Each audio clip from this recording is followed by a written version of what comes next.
بسم اللہ الرحمن الرحیم. ویلکم بیک ناظرین, میں ہوں آپ کا ہوسٹ عثمان نورانی. میرے ساتھ موجود ہیں عطر سعیدی. آپ دیکھ رہے ہیں پروگرام ماہ سعید. ناظرین کرام, بریک پہ جانے سے پہلے ہم گفتگو کر رہے تھے صبر اور شکر کی فضیلت اور اہمیت پہ. اللہ تعالیٰ قرآن پاک میں ارشاد فرماتا ہے, سلام علیکم بما صبرتم, تم پر سلام ہو, تم پر سلامتی ہو تمہارے صبر کے بدلے. ناظرین کرام, احادیث میں صبر کے مختلف کیفیات, مختلف درجات بیان کیے گئے ہیں. ہمارے ساتھ شو میں قبلہ مفتی صاحب موجود ہیں. ہم ان سے پوچھتے ہیں کہ مفتی صاحب یہ فرمائیے گا کہ احادیث کی روشنی میں صبر اور شکر کے کیا کیا مقام اور کیا کیا کیفیات بیان کی گئی ہیں؟ نورانی صاحب, اس پہ قرآن پاک کو اگر پڑھیں تو 103 آیات مبارکہ ہیں جس میں اللہ تعالیٰ نے صبر اور صبر کرنے والوں کے فضائل اور برکات کو بیان کیا. سبحان اللہ, 103 آیات 103 آیات مبارکہ صبر اور صبر کرنے والوں کے حوالے سے بیان کی گئی. اب میں ایک چھوٹی سی بات عرض کروں گا, اگر خیال ہے بڑی آسانی سے سمجھ. جی بالکل. اللہ رب العزت قرآن عزیز میں ارشاد فرماتا ہے کہ جو بندہ ایک نیکی کرے میں اس کو اس کے بدلے میں 10 نیکیاں عطا کروں گا. لیکن وہ ایک نیکی ہے, بدلے میں 10 گنا اس کو بڑھا دیا ہے.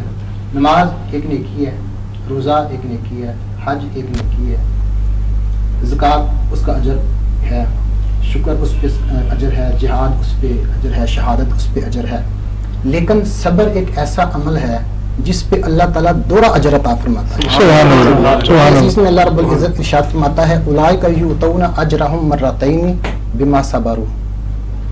یہ وہ لوگ ہیں جنہوں نے صبر کیا, اس وجہ سے انہیں ایک گنا نہیں 2 گنا اجر عطا فرمایا. سبحان اللہ, سبحان اللہ. وَيَدْرَؤُونَ بِالْحَسَنَاتِ السَّيِّئَةِ, یہ وہ لوگ ہیں جنہوں نے برائی کا بدلہ اچھائی کے ساتھ دیا. سبحان اللہ. یعنی ایک تو کسی مصیبت میں صبر کیا اور پھر برائی کا بدلہ نیکی کے ساتھ دیا اور صبر کرتے رہے. اب ان کے صبر پر ان کو 1 گنا نہیں 2 گنا اجر ملے گا, اور ہر نیکی جو ہے اللہ 10 گنا بڑھا دے گا. تو گویا یہ پتہ چلا کہ صبر کرنے والے بندے کو 1 گنا نہیں بلکہ 2 گنا اجر اللہ تعالیٰ ارشاد فرماتا ہے. اور پھر اللہ رب العزت ارشاد فرماتا ہے, انما یوفی الصابرون اجرہم بغیر حساب. جو صبر کرنے والے ہیں ان کو پورا پورا بے حساب اللہ اجر عطا فرمائے گا. بے حساب ان کو اللہ اجر عطا فرمائے گا. کوئی اس کا حساب نہیں, کوئی اس کے بے شمار اجر اللہ کو عطا فرمائے گا اپنی شان کے مطابق. اللہ تعالیٰ ماہ صیام جا رہا ہے, تو اس حوالے سے میں ایک حدیث مبارکہ عرض کروں.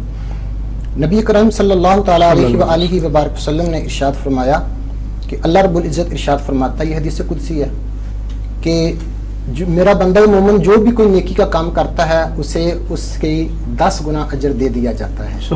قیامت کے دن ہر نیکی کرنے والے کو نیکی کا اجر دے دیا جائے گا سوائے روزے دار کے. روزہ میرے لیے ہے اور اس کی جزا بھی میں ہی دوں گا. اب اس کا فلسفہ کیا ہے؟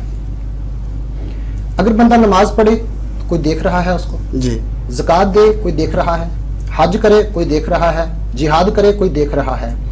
روزہ ایک ایسی عبادت ہے جو رکھنے والے کو پتہ ہے یا میرے اللہ کو پتہ ہے.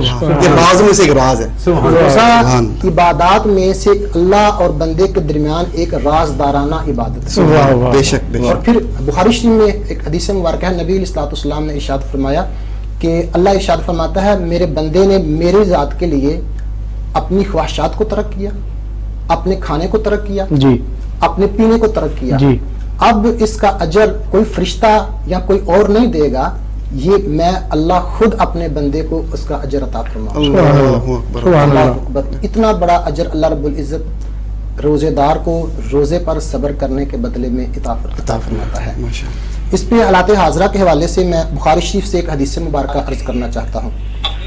ام المومنین حضرت اما عائشہ صدیقہ عفیفہ رضی اللہ تعالی عنہا آپ فرماتی ہیں کہ نبی کریم رحمت دو عالم صلی اللہ تعالیٰ علیہ وآلہ وبارک وسلم سے ایک مرتبہ طاعون بیماری کے بارے میں ذکر کیا گیا.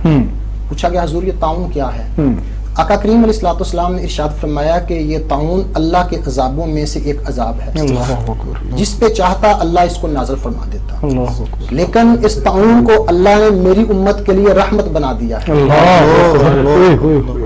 پہلی امتوں کے لیے یہ طاعون عذاب تھا, امت محمدی صلی اللہ تعالی وسلم کا یہ خاصہ ہے کہ یہ طاعون عذاب نہیں رہا بلکہ یہ رحمت بن گیا. اچھا, اب انسانی عقل پوچھتی ہے کہ یہ رحمت کیسے بن گیا، پہلوں کے لیے تو عذاب تھا، اس کے لیے رحمت کیسے؟ اس کی وضاحت آگے حضور علیہ الصلوۃ والسلام نے خود بیان فرمایا.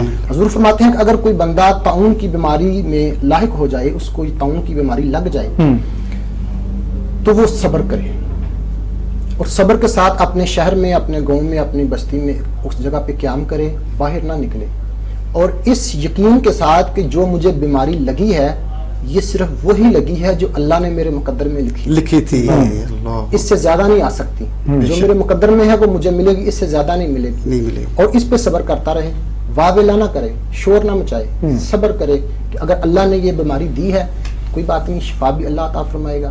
پھر اگر اسی بیماری میں، یعنی طاعون کی اسی بیماری میں وہ بندہ فوت ہو جاتا ہے تو اللہ تعالیٰ اس کو درجہ شہادت عطا فرمائے گا. یعنی صبر پہ اجر بھی ہے اور پھر موت پہ درجہ شہادت بھی ہے. اللہ اکبر. کہ یہی طاعون جو پہلی امتوں کے لیے عذاب تھا، نبی رحمت صلی اللہ تعالی علیہ وسلم کی برکت سے آپ کی امت کے لیے یہ بیماری جو ہے باعث رحمت. سبحان اللہ، سبحان اللہ. پہلیاں قوماں کردیاں سن گناہ جس دم وگڑ جاندا سی ہر بدکار دا منہ.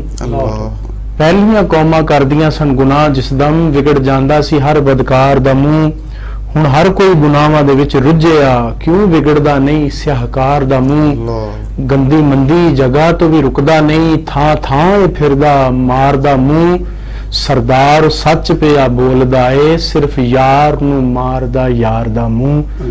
ہم نبی کریم صلی اللہ علیہ وسلم کے بن مانگے امتی اللہ نے ہمیں بنا دیا. انبیاء کرام، ناظرین کرام، انبیاء کرام دعا کرتے رہے کہ اللہ تو نے نبوت عطا فرمائی ہے، تیری شان و عظمت ہے، تیرا شکر ہے، لیکن کیا ہی ایسا ہوتا ہے کہ تو اپنے حبیب کا امتی بنا دیتا. ہم نے نہیں مانگا، نہیں دعا کی، لیکن پھر بھی اللہ تعالیٰ نے کتنا عظیم احسان فرمایا. جو حشر کے دن کھلے گا پتہ چلے گا کہ حضور کی امتی کو کیا شان نصیب ہوئی ہے.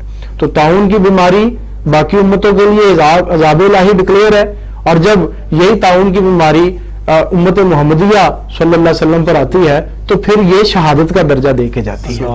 یہ دیکھیں ذرا توجہ کریں کہ اس پہ کس طرح کا جو ہے وہ ایک اجر بھی ہے، اور اس حوالے سے کتنی احتیاط بھی ہے. اللہ تعالیٰ ہم سب کو تمام وفاقی جو جتنی جو مرض ہیں، وبائی امراض، اللہ تعالیٰ ان سے ہمیں محفوظ فرمائے. انشاءاللہ تعالیٰ ان سے گفتگو کا سلسلہ جاری رہے گا. مفتی شفاقت علی حمدمی صاحب، آپ مرکز ابو ہریرہ لاہور سے کسی ایک علاقے سے آپ بڑا بہترین مدرسہ جو چلا رہے ہیں. انشاءاللہ اس پہ مزید گفتگو بھی ہوگی، اور خاص طور پہ جو میسج ہے ہمارے لوگوں کے لیے ایمان بھائی کہ صبر اور شکر جو ہے اب ہمیں کس طرح سے کرنا ہے، اور ہم نے صبر شکر سے کس طرح سے مستفید ہونا. لیکن اس سے قبل میں گزارش کر رہا تھا بریک سے پہلے جناب صاحب محمد شفیق نظامی صاحب، آپ تشریف فرما ہے، یہ نعت کے حوالے سے پھر بات کرتے ہیں. قبلہ آپ فرما رہے تھے کہ ہمارے گھر میں علماء کرام بھی آیا کرتے تھے، اور آپ کے والد گرامی خود جو ہے وہ عالم دین تھے، اللہ تعالیٰ ان کے درجات کو بلند فرمائے.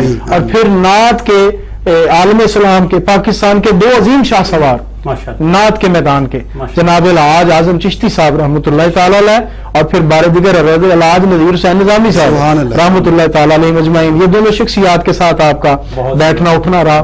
جناب الحاج نذیر حسین نظامی صاحب سے آپ نے اکتساب نعت کیا، یہ فیض نعت آپ نے وہاں سے حاصل کیا. تو آپ کوئی ہمارے ناظرین کو ان نعت خانوں کے لیے ایک میسج آپ دیں کہ جب آپ شروع میں نعت پڑھتے تھے، ان کا سبق پڑھانے کا انداز، اور پھر وہ ادب کے پیرائے میں رہ کے کمپوزیشن کرنا، اور پھر لفظوں کی احتیاط کے ساتھ جو ہے اس کی جو ہے وہ پلے کرنا، اس کو نعت کو، وہ کس طرح سے آپ کو سکھایا کرتے تھے؟ ماشاءاللہ سے وہ بڑے درویش سے ثنا خان تھے ویسے بھی ماشاءاللہ، اور بڑے دھیمے انداز سے حضور کی بارگاہ میں نعت پیش کرتے تھے.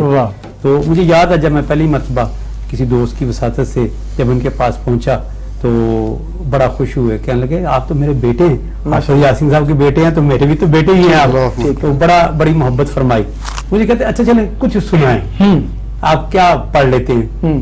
تو وہ چونکہ نادانی کا دور تھا، لیکن میں یہ سمجھتا ہوں کہ شاید یہ میرے والد صاحب کی تربیت کا اثر تھا یا بزرگوں کی صحبتوں کا اثر تھا.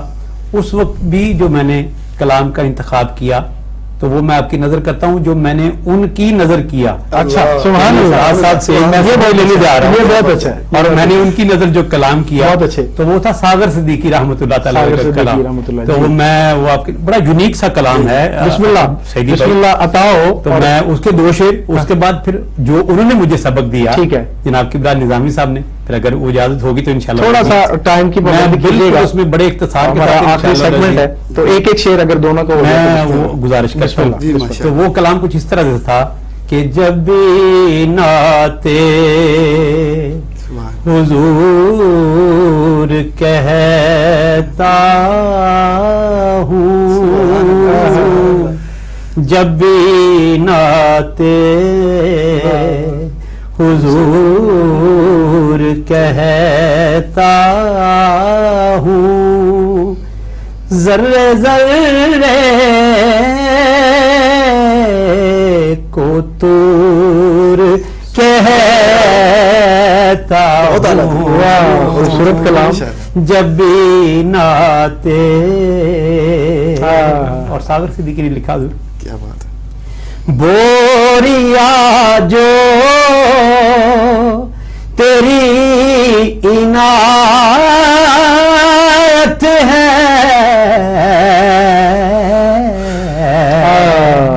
بوریا جو تیری عنایت ہے, اس کو تخت سمور کہتا ہوں, ذرے ذرے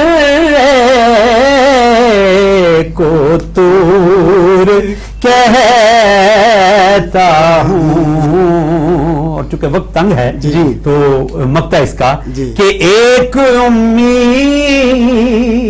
نبی کو ساغر, ایک امی نبی کو ساغر, تاجدار شعور کہتا ہوں, ذرے ذرے کو تو کہتا ہوں. اور یہ تھا میرا ابتدائی سبق جو میں نے آپ کی نظر کیا. انہوں نے مجھے جو سبق دیا مجھے آج تک یاد ہے. اچھا. اور الحمدللہ امید تو یہی ہے کہ انشاءاللہ کل قیامت والے دن بھی ہم حضور کے ثنا خان میں حضور کی ثنا خوانی کرتے اٹھیں گے انشاءاللہ. تو آپ نے جو سبق دیا, بسم اللہ. نادم ہوں دل سے خوف قیامت نکال دو,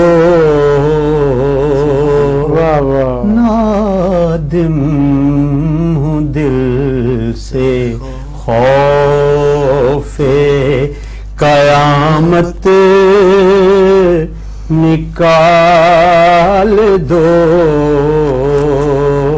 سایہ گناہ گار پہ کملی کا ڈال دو, سایہ گناہ گار پہ کملی کا ڈال دو, نادم ہوں دل سے خوف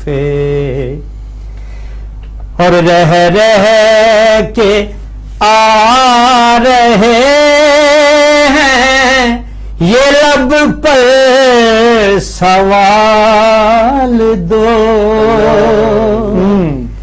رہ کے آ رہے ہیں یہ لب پر سوال دو,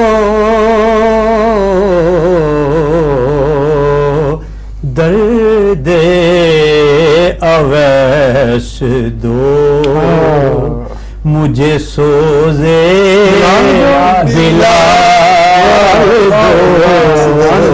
دو درد اویس دو مجھے سوزے بلال دو. مقطع تھا وہ. جی مقطع اس کا, اور ہلال جعفری صاحب کا یہ کلام اچھا، ہے, آپ نے ماشاءاللہ. بڑا زومانی جی. لکھا اللہ. کہ روئے ہلال ماہ درخشاں دکھائی دے, روئے ہلال ماہ درخشاں دکھائی دے, اس پر ذرا سی خاک مدینے کی ڈال دو,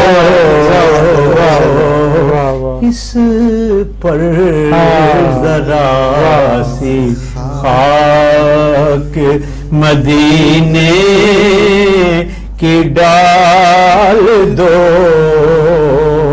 سایہ گناہ گار پہ کملی کا ڈال دو.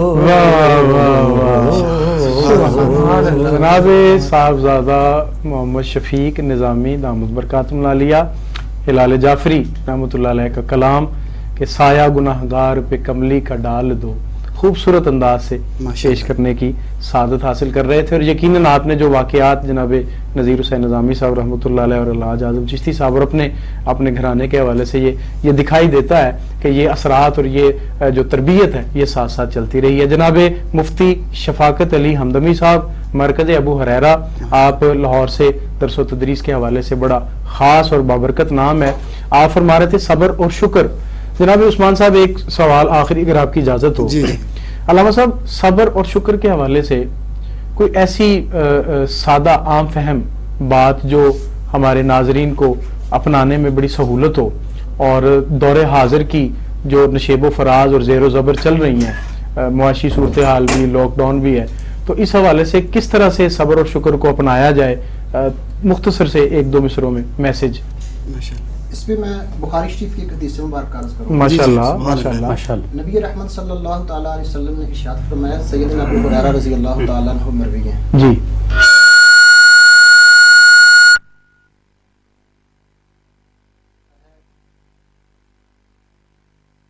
پسندیدہ چیز جو اس کو زندگی میں محبوب چیز ہوتی ہے, جب میں اس سے واپس لے لیتا ہوں, اب وہ کوئی بھی ہے, بیٹا بھی ہے, ماں بھی ہے, جائیداد بھی ہے, مال بھی ہے, کاروبار بھی ہے, کچھ بھی ہے, جو انسان کی پسندیدہ چیز ہے, جی جس سے بڑا پیار کرتا ہے, جی اللہ فرماتا ہے جب میں وہ واپس لے لیتا ہوں پھر میرا بندہ میری رضا کے لیے صبر کرتا ہے. اللہ.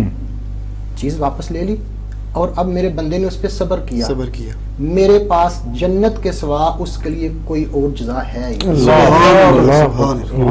یعنی جو صبر کرے اب اس کے لیے میرے پاس جنت ہی جنت ہے. اللہ اکبر. صابرین کا مقام جنت ہے. جنت ہے, صابرین کا مقام جنت ہے. اسی پہ ایک اور حدیث مبارکہ بخاری شریف کی. جی. حضرت سیدہ خدیجہ رضی اللہ تعالی عنہا کی ایک خادمہ تھی, ان کو مرگی کا مرض لاحق تھا. نبی علیہ الصلوۃ والسلام کی بارگاہ میں حاضر ہوئی, عرض کی یا رسول اللہ صلی اللہ تعالی علیہ وسلم, میرے لیے آپ دعا فرمائیں, مجھے جب مرگی کا دورہ پڑتا ہے تو میں بے ہوش ہو جاتی ہوں, جسم ننگا ہو جاتا ہے, تو میں بڑی پریشان ہوں, میرے لیے دعا فرمائیں, اللہ مجھے شفا عطا فرمائے. اب نبی رحمت صلی اللہ تعالی علیہ وسلم نے ارشاد فرمایا کہ اے خاتون, اگر تم چاہے تو اس پہ صبر کرے, اللہ تجھے جنت عطا فرمائے. سبحان اللہ. اگر تو چاہے تو میں تیرے لیے تندرستی کی دعا کر دیتا. اچھا, اگر ہم لوگ ہوتے تو ہم تو کہتے جی صحت ہونی چاہیے, بس ٹھیک ہے, باقی جنت دیکھ لیں گے. لیکن وہ نبی علیہ الصلوۃ والسلام کی زیر اثر رہنے والے لوگوں کی ترجیح جو تھی وہ جنت تھی، ترجیحات مختلف تھی، اللہ اکبر، ان اللہ کی ترجیحات جو تھی وہ آخرت تھی. بے شک. ٹھیک. یہ دنیاوی زندگی، یہ زندگی کے ایام، یہ نشیب و فراز، یہ ان کی ترجیحات نہیں تھی. نہیں تھی. بے حضور شک. علیہ الصلوۃ والسلام کی زیر اثر اور آپ کی تربیت کا اثر تھا کہ وہ جنت کو ترجیح دیتے. عرض کیا یا رسول اللہ صلی اللہ تعالیٰ علیہ وسلم، پھر میں صبر کرتی ہوں، اللہ اکبر. پھر میں صبر صبر کرتی کرتی ہوں، ہوں. اللہ مجھے جنت عطا فرما. جیسے عثمان بھائی آپ نے کہا کہ صابرین کا مقام جنت جنت ہے. ہے. اچھا، اب پھر انہوں نے پھر عرض کر دیا یا رسول اللہ صلی اللہ تعالیٰ علیہ وسلم، بیماری پہ تو میں صبر کروں گی، لیکن ایک دعا آپ اللہ سے کر دیں کہ دوبارہ جب مجھے مرگی کا دورہ پڑے تو کم از کم میرا جسم ننگا نہ ہو، جی ٹھیک، جی ٹھیک. میرا جسم ڈکا رہے. جی. تو نبی کریم صلی اللہ تعالیٰ علیہ وسلم نے اس خاتون کے لیے پھر دعا فرمائی، سبحان اللہ اللہ. جب اسے مرگی کا دورہ پڑتا ہے تو اس کا جسم ننگا نہ ہو. اللہ اکبر. پھر میں نے اس حدیث کی شرح میں کسی کا یہ قول پڑھا ہے کہ دوبارہ جب زندگی میں کبھی اسے مرگی کا دورہ پڑا تو جسم ننگا نہیں ہوا. سبحان اللہ. یہ نبی رحمت صلی اللہ تعالیٰ علیہ وسلم کی دعاؤں کا دعاؤں اثر کا ہے. سبحان. آپ اللہ سے جو دعا کرتے ہیں اللہ فوراً اس کو قبول کرتا ہے. سبحان اللہ. مسلم شریف میں ایک حدیث مبارکہ ہے، انتہائی اختصار کے ساتھ میں یہ عرض کروں. جی جی بسم اللہ. نبی پاک صلی اللہ تعالیٰ علیہ وسلم نے ارشاد فرمایا کہ بندہ مومن کا معاملہ بڑا عجیب ہے. ضرور یہ کیا معاملہ ہے، عجیب کیوں ہے؟ کہا جب اس کو سکون ملتا ہے، راحت ملتی ہے، کوئی خوشی ملتی ہے تو یہ شکر ادا کرتا ہے، شکر ادا کرتے ہیں. اور اس کا شکر ادا کرنا اس کے لیے خیر ہی خیر ہے. اچھا، جب اس کو کبھی کوئی تکلیف، کوئی غم، کوئی دکھ، کوئی رنج، کوئی نقصان پہنچتا ہے تو پھر یہ واہ ویلا نہیں کرتا. بندہ مومن کی شان یہ ہے دکھ میں پھر وہ صبر کرتا صبر ہے، کرتے ہیں. آسودگی میں، راحت میں، سکون میں وہ بندہ شکر ادا کرتا ہے، اور تکلیف کے عالم میں صبر کرتا ہے. شکر ادا کرے تو بھی اس کے لیے خیر ہی خیر ہے، صبر کرے تو بھی اس کے لیے خیر ہی خیر ہے. سبحان اللہ. گویا کہ بندہ مومن صبر کرے اور شکر کرے، ان دونوں پوزیشنوں میں جب بندہ آگے بڑھتا ہے صبر کرتے ہوئے یا شکر ادا کرتے ہوئے، اس کے لیے خیر ہی خیر بن جاتی ہے. بالکل ٹھیک. آخری حدیث مبارکہ میں اس پہ ایک عرض کرنا چاہتا ہوں. اس پہ اصلاحی حوالے سے بڑی اور گفتگو بھی ہے، لیکن ایک بات میں صرف عرض کر دوں، اور اس پہ اصلاحی پہلو بھی ہیں اور ہمیں خود سوچنے کی باتیں بھی ہیں. ٹھیک. سیدنا عبداللہ بن عباس رضی اللہ تعالیٰ عنہ فرماتے ہیں نبی پاک صلی اللہ تعالیٰ علیہ وسلم نے ارشاد فرمایا، 4 چیزیں جس بندے کو مل جائیں دنیا اور آخرت کی ساری خیر اس سے مل جاتی ہے. ٹھیک. 4 چیزیں صرف جی. جس بندے کو نصیب ہو جائیں، اللہ جس کو عطا کر دے، دنیا اور آخرت کی خیر اس کے مقدر میں ہے. پہلی چیز قلباً شاکرن، شکر کرنے والا دل اللہ جس کو عطا کر دے. کیا بات ہے، کیا بات ہے. دوسرے نمبر پہ لسانن ذاکرن، سبحان. ذکر کرنے والی زبان اللہ جسے عطا فرما دے. سبحان اللہ. اور تیسری چیز بدنن علی البلاء صابرن، مصیبت کے وقت صبر کرنے والا جسم اللہ جس کو عطا کر دے. سبحان اللہ. 3 چیزیں انسان کے اپنے جسم سے متعلقہ ہیں، دل، زبان اور جسم. اور چوتھی چیز انسان کے گھر میں ہے. چوتھی چیز کیا ہے؟ فرمایا بزوجتن لا تبغیہ خونن فی نفسہا و مالہ، اپنے جسم اور اپنے شوہر کے مال اور عزت میں جو عورت خیانت نہ کرے، وہ عورت جس مرد کو مل جائے، یہ 4 چیزیں اللہ جس کو عطا کر دے، دنیا اور آخرت کی ساری بلائیاں اللہ اسے عطا فرما دے. یعنی انسان دل سے شکر ادا کرنے والا ہو، زبان سے ذکر کرنے والا ہو، اور جسم مصیبت میں صبر کرنے والا ہو. اللہ اکبر. اللہ. اور جس بندے کو یہ نعمتیں مل جائیں اور پھر پاکیزہ بیوی کی صورت کو جس کو گھر میں مل جائے تو اللہ تعالیٰ اس کو دنیا میں بھی اسودگیاں اور خیر عطا فرما دیتا ہے، دنیا بھی اس کے لیے جنت بن جاتی ہے اور آخرت بھی اس کے لیے علامہ جنت صاحب، ہی. ویسے مطلب ظاہری اعتبار سے جو اس کے نتائج ہیں صبر اور شکر کے، وہ ظاہر ہے وہ جنت ہے، وہ فلاح ہے، وہ سعادت مندی ہے. لیکن صبر اور شکر کرنا، صبر اور شکر کی جب کٹھنائی سے گزرنا ہے تو اس وقت جو شیطانی وسوسے درمیان میں آتے ہیں اور جو انسان کی قوت کو جو ہے وہ کمزور کرتے ہیں، اور وہاں پر جو ایمان کی جو حالت انسان کی ہوتی ہے اس سفر کے دوران کہ وہ کٹھنائی کا سفر ہے اور اس کے اوپر بیماری ہے یا اس کے اوپر کوئی غربت کے آثار ہیں یا اس کے اوپر کوئی ایسے معاملات ہیں جس میں صبر ریکوائر ہے لیکن وہ صبر کامل نہیں ہے، لیکن وہ صبر کرنے کی کوشش کر رہا ہے، تو وہ کٹھنائی جو ہے یہ بھی تو ایک اسی ایک لذت کا نام ہے، صبر کی ایک لذت کا نام ہے. تو اگر اس لذت سے ہم کنار رہیں اور اس کو بھی سمجھیں کہ یہ اگر کٹھنائی ہے یا یہ مشکلات ہیں تو یقیناً یہ بھی فلاح کی راہوں کی طرف ہی لے کے جا رہی ہیں. بلکہ عطر بھائی میں آپ سے کہوں گا کہ یہ جو فلسفہ ہے نا صبر کا، جی، یہ نیکی کا فلسفہ جو ہے یہ بڑا دلچسپ ہے کہ انسان کو جتنی مشکلات آتی ہیں نا نیکی کے کاموں میں اس کا اجر اس میں بڑھتا جاتا ہے. بالکل. ناظرین کرام، پروگرام کا وقت ختم ہے. اللہ ہم سب کو، آپ کو، ہمیں، ہمارے اہل عیال کو، ہمارے اہل خانہ کو، ہماری اولادوں کو، ہمارے دائیں بائیں جتنے بھی مومنین مومنات مسلمین مسلمات موجود ہیں، اللہ تعالیٰ سب کو صبر کی اور شکر کی اعلیٰ نعمتوں سے سرفراز فرمائے. پروگرام کا وقت ختم ہے. رمضان افطار ٹرانسمیشن میں آپ کے ہوسٹ عطر سعیدی اور صاحبزادہ عثمان نورانی اپنے تمام مہمانوں کا، جناب شفیق نظامی صاحب، جناب حماد نعیم صاحب، مفتی شفاقت علی حمدمی صاحب، خاص طور پہ آپ کا شکریہ ادا کرتے ہیں. انشاءاللہ تعالیٰ کل نئے چہروں کے ساتھ، نئے موضوع کے ساتھ پھر حاضر خدمت ہوں گے. اللہ آپ کا اور میرا حامی و ناصر ہو. والسلام ورحمۃ اللہ وبرکاتہ.